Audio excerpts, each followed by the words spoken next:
So the question is, what happens if something goes wrong with the order?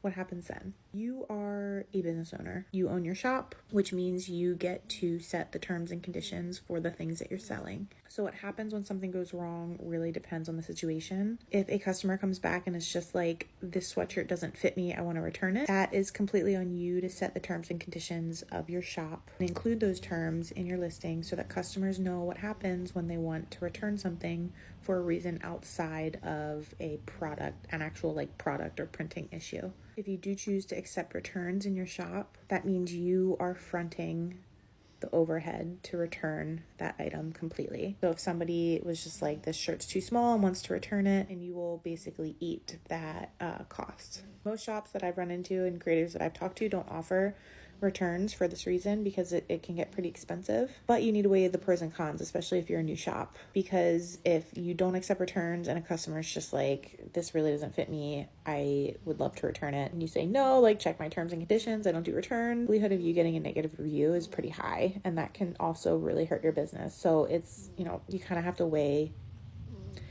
the pros and cons of each side. So on the flip side, if your customer receives an item that is damaged or printed incorrectly, is when you would reach out to your print distributor and let them know that there's a problem on their side with their order. Honestly, I've heard this going two ways. Like with Printify, I've seen instances where they make mistakes and shops reach out to them and let them know that there was a printing error and they ship a new item. I've also seen it where they don't and the shop owner eats it.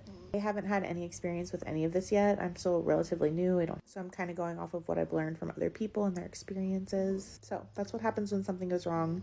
It's really, as a shop owner, as a business owner, it's really at your discretion how you handle these types of things. With any business, there are going to be instances where you have to eat costs and take care of your customers, what it may be. Really your decision on how you handle these types of things outside of issues that have been created by your distributor.